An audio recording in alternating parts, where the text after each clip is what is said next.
how to recover old YouTube channel without email and password.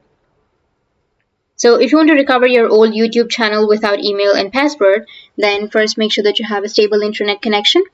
After that, you just need to simply open up your browser. After opening your browser, you need to go with your search. And under your search, you need to search for can't sign in into Gmail. Go with the first website, which is support.google.com. From here, you need to select the issue. So you can select any issue that you're comfortable with, and it will give you some guidelines, and you can follow the guidelines to recover your account. Or you can also just scroll down and you can go with post to help community, from where you will get some help.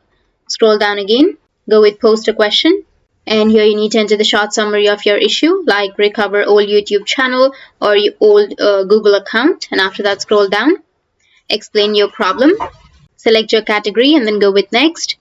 And in the same way, you need to go with all the other sections. Just follow the process. And you will be able to recover your account. So that's it. And if you have any questions, feel free to comment below. Thanks for watching.